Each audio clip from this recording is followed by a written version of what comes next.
नमस्कार, स्वागत है आप सभी का हेडलाइंस इंडिया पर। मेरा नाम है विनोद शर्मा और मैं इस वक्त उदयपुर में मौजूद हूं। उदयपुर, वही उदयपुर जहां पर एक जिहादी सोच के साथ एक टेलर यानी कन्हैया लाल की दुकान में घुसकर दो आतंकवादी सोच रखने वाले लोगों ने उनका गला रेतकर उनकी हत्या कर दी। मैं इस वक्त जिला एवं सेशन न्यायालय उदयपुर में मौजूद हूं। मेरे साथ यहां पर कई वकील मेरे साथ मौजूद हैं, इनसे बातचीत करेंगे। लगातार ये वकील जो हैं लगातार नारे लगाते हुए नजर आए वंदे मातरम के। इन्हीं से बातचीत करते हैं। सर, क्या नाम होगा आपका? गिरजाशंकर मेहता। गिरजाशंकर मेहता जी, क्या वकील एसोसिएशन वकील भी आज कन्हैया लाल के समर्थन में खड़े हुए हैं? बिल्कुल पूरी तरह से समर्थन में है। ये एक संयोग नहीं है, ये सोची समझी चाल के तहत आतंकवादी घटना होते हुए हमारे हिंदू भाई के साथ में मारपीट हुई है। ये पूरी योजना के साथ हुआ है। हम इसकी पूरा विरोध करते हैं। बार एसोसिएशन के एडवोकेट भी ऐसे आतंकवादियों की पैरवी नहीं करेंगे। आपका क्या नाम होगा? प्रवीण खंडेलवाल, पूर्व अध्यक्ष बार एसोसिएशन। प्रवीण जी, क्या कहेंगे? एक बहुत निर्मम हत्या, एक आतंकवादी सोच, एक तालिबानी सोच के साथ उस व्यक्ति का गला रेत दिया गया।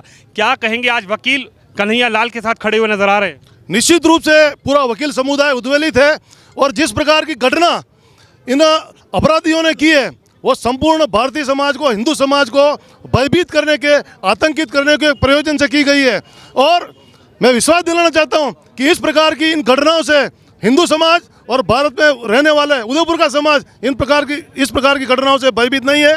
हम समय आने पर इन अपराधियों को उचित उत्तर देंगे और इनके खिलाफ मजबूत रूप से पैरवी करेंगे और फांसी के फंदों तक पहुंचाकर मानेंगे। आप क्या कहेंगे? आपका क्या नाम है? मेरा नाम कृष्णकांत गहलोत है और मेरी एक अपील मुस्लिम समुदाय से है कि ऐसे आतंकवादियों का साथ न दें और आप भी विरोध में उतरें, जिससे ये प्रतीत होगा कि आप ऐसे आतंकवादियों का साथ नहीं देते हैं और आप भी इनके खिलाफ हैं। इन्होंने जो कृत्य किया है उस कृत्य के खिलाफ मुस्लिम समुदाय को भी हमारे साथ उपस्थित रहना चाहिए, जिससे हमें ये लगे कि इस तरह का कोई भी कृत्य करने वाला व्यक्ति किसी तरह से माफ़ी लायक नहीं है। माफी लायक नहीं है। आपका क्या नाम है sir? Bhupendra Singh Chundawat, bar association general secretary. Sir, क्या कहेंगे ऐसे व्यक्ति के लिए? कन्हैया लाल आर्थिक रूप से कमजोर, टेलर का काम करते थे, 2 बच्चे हैं, लेकिन आप क्या कहेंगे? अब कन्हैया लाल इस दुनिया में नहीं है, लेकिन वो लोग जिन्होंने कन्हैया लाल की निर्मम हत्या कर दी, अब उनका केस इसी कोर्ट में चलेगा? केस यहाँ नहीं चलेगा, केस एनआईए कोर्ट में चलेगा। यहाँ आज उनको पेश किया जाएगा। लेकिन पूरा बार एसोसिएशन और पूरे अधिवक्ता समुदाय जो हमेशा सच्चाई के साथ खड़ा रहता है और सच्चाई के लिए लड़ता है, आज भी जो सच्चा आदमी है उसके साथ में खड़ा रहेगा और जिसने ये निर्मम हत्या की है उनको फांसी के फंदों तक पहुँचाने में हम पूरा उसके कन्हैया लाल के परिजनों के साथ है। फांसी के फंदे तक? बिल्कुल, फांसी के फंदे तक। सर, आप क्या कहेंगे? एडवोकेट अब्दुल हनीफ। मैं इस हत्याकांड की निर्मम भर्त्सना करता हूँ।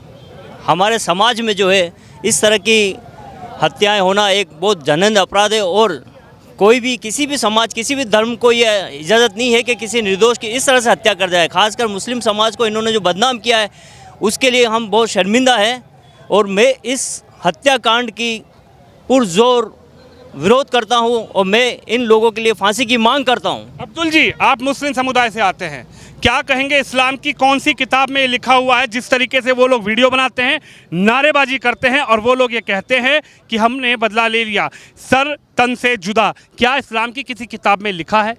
हमारे इस्लाम में मोहम्मद हुज़ूर सल्लल्लाहु अलैहि वसल्लम ने कभी भी ये नहीं कहा कि किसी भी इंसान या किसी भी धर्म पे जुल्म करो, ना उनको किसी तरह से बेवजह कत्ल करो।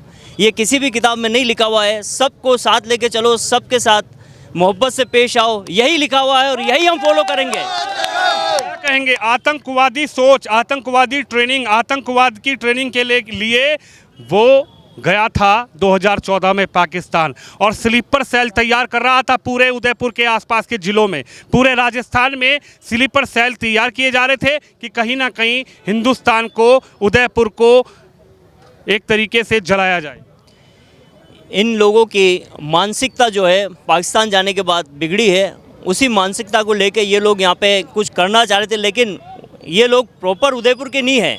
उदयपुर का मुस्लिम समाज कभी भी आतंकवादियों का या इस तरह का साथ नहीं देता है। हर वक्त मुस्लिम समाज ने जो है, ये महाराणा प्रताप की भूमि है, यहाँ पर जो है, यहाँ पर हकीम का सूरी जैसे महाराणा प्रताप के सहयोगी साथी रहे हुए, उन्हीं की देख के मेवाड़ की इस परंपरा को हमने आगे बढ़ाया। हमने कभी भी एकता को नहीं तोड़ा है, हमने हमेशा भाईचारे को बनाए रखा है और इसी भाईचारे को हम बनाए रखेंगे। और मैं फिर आपके चैनल के माध्यम से ये कहना चाहता हूँ, उनको जल्द से जल्द फांसी की सजा दी सर, जाए। क्या कहेंगे लगातार यहाँ पर अशोक गहलोत जी की सरकार है, सरकार से गुहार लगाई जा रही थी, कन्हैया लाल लगातार प्रशासन के पास जा रहे थे कि मुझे सुरक्षा प्रदान की जाए, मेरी जान को खतरा है, लेकिन कहीं ना कहीं प्रशासन ने सुरक्षा नहीं दी। उसके बाद आज कन्हैया लाल इस धरती पर नहीं है। सर, ये प्रशासन और पुलिस प्रशासन की भारी चूक हो सकती है। जब उन्होंने इस तरह की गुहार लगाई तो उनके लिए वहाँ पे उनकी सुरक्षा दी जानी चाहिए थी, पुलिस कांस्टेबल को वहाँ तैनात किए जाने थे और सर्व समाज को बुला के इस मामले को ख़त्म किया जाना था। जैसे कि मैंने अखबारों में पढ़ा है कि राजीनामा हो चुका था, तो राजीनामा होने के बाद भी ये घटना घटित हुई है। इसका मतलब जो है ये पुलिस की पुख्ता कहीं ना कहीं चूक हुई है। परिवार से मैंने बातचीत करी, उनके परिवार का ये कहना है कि अगर यहाँ पर मुख्यमंत्री अशोक गहलोत जी की सरकार नहीं होती, अगर यहाँ पर योगी जैसी सरकार होती तो शायद आज हमारे पिताजी इस धरती पर जिंदा होते और ऐसे लोगों पर बुलडोजर चल गया होता। मैं ये कह रहा हूँ कि अगर इस कानून अशोक गहलोत सरकार कानूनन चल रही है, अगर इस तरह से जो हादसा हुआ है, मेरा तो यही था कि मौके पर इनका इनकाउंटर कर देना चाहिए था बस। आप क्या निश्चित रूप से ऐसी गतिविधियों को तत्काल समय पर उत्तर दिया जाना जरूर आवश्यक है और मौके पर ही इनका एनकाउंटर करना उचित होता। क्या लगता है योगी में और यहाँ की सरकार में कुछ फर्क? यहाँ की सरकार केवल खुद को बचाने में लगी हुई है। रोज विधायकों को ले जाने में उनका ध्यान है, उनका ध्यान राजस्थान की 6 करोड़ जनता की सुरक्षा पर नहीं है। आप देखेंगे अभी जोधपुर में दंगे हुए, धौलपुर में दंगे हुए, पिछले महीने देखेंगे तो भिलवाड़ा में एक हिंदू की निर्मम हत्या हुई, चित्तौड़ में हत्या हुई, प्रतापगढ़ में हत्या हुई, निम्बाड़ा में हत्या हुई। सरकार केवल भाड़े में जो विधायक है उनकी सुरक्षा में लगी हुई है, आम जनता को केवल भगवान के भरोसे छोड़ दिया गया है। आप क्या कहेंगे सर? बिल्कुल सही है, ऐसे लोगों को फांसी की सजा दे देनी चाहिए। और जब से अशोक गहलोत आया है ये व्यक्ति सिर्फ अपनी सरकार बचाने में लगा हुआ है, विधायकों को एक स्थान से दूसरे स्थान ला रहा है। कभी राज्यसभा के चुनाव की मीटिंग उदयपुर में हो रही है, कभी खुद के विधानसभा के चुनाव की मीटिंग उदयपुर में हो रही है। इसके अलावा आम नागरिकों से कोई लेना देना नहीं है। क्या लगता है कैसा मुख्यमंत्री चाहिए राजस्थान के लोगों को? बिल्कुल योगी जैसा चाहिए। और आज अगर भारतीय जनता पार्टी की सरकार होती, हाथों हाथ इनकाउंटर होता और बुलडोजर हुए होते और इससे पूरे समाज में मैसेज जाता और भविष्य में इस प्रकार का कोई कृत्य नहीं कर पाता। जी बिल्कुल ऐसा ही होता। मुख्यमंत्री हमारा किसी काम का नहीं है, वो सिर्फ अपनी कुर्सी बचाने में लगा हुआ है। यदि यहाँ पर योगी जैसी सरकार होती तो निश्चित तौर पे इनका एनकाउंटर हो जाता और बुलडोजर भी चल जाता। आप क्या कहेंगे? निश्चित रूप से जिस प्रकार से ये जो घटनाएं हुई है, इस घटना में अगर योगी जैसा जो दिमाग है, अगर वो दिमाग होता तो अगला वाला जो ये आतंकी घटना करने से पहले उसके दिमाग में खौफ होता कि मेरा अगर एनकाउंटर हो जाएगा तो मैं ये घटना करूंगा नहीं। तो निश्चित रूप से खौफ इस प्रकार से होना चाहिए, योगी जैसा खौफ होना चाहिए।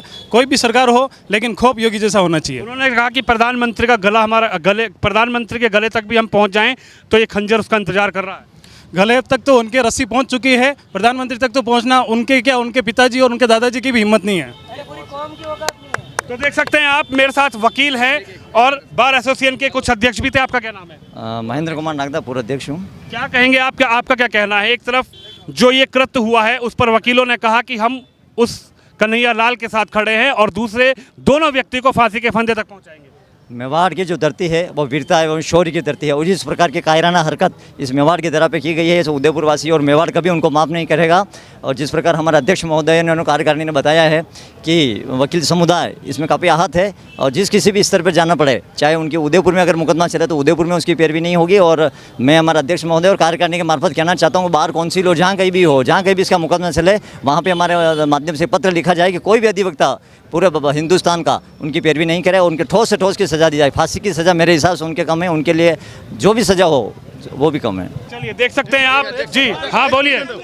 ऐसा है, ये जो निर्मम हत्या हुई है, तुरंत ही हमारे बार एसोसिएशन अध्यक्ष के नेतृत्व में पूरी टीम वकीलों की पुलिस थाना में तुरंत पहुंच गई थी और उनके परिवारजनों के साथ जो एफआईआर ड्राफ्ट करानी थी पूरी हमने मदद करी है। हमारे सब सीनियर्स प्रवीण जी खंडेलवाल साहब, बार अध्यक्ष, महासचिव महोदय और सारे साथी थे। हम जब तक फांसी नहीं हो जाती तब तक हम सारे अधिवक्ता समुदाय इस कन्हैयालाल परिवार के साथ है और ऐसी घटना दोबारा ना हो, ऐसे प्रयास हम वकील अधिवक्ता समुदाय पूरा करता रहेगा। सकते हैं आप, उदयपुर के वकील जो एसोसिएशन हैं वो कन्हैया लाल के परिवार के साथ है। कन्हैया लाल जो एक टेलर की दुकान चलाते थे, आर्थिक स्थिति खराब, लेकिन वकीलों ने कहा कि हम एकजुट होकर कन्हैया लाल के परिवार के साथ खड़े हुए हैं और ऐसे लोगों की इस उदयपुर क्या हम कहीं भी पैरवी होने नहीं देंगे और फांसी के फंदे तक इनको पहुंचा के रहेंगे। कैमरामैन कुलदीप के साथ विनोद शर्मा, हेडलाइंस इंडिया के लिए उदयपुर से।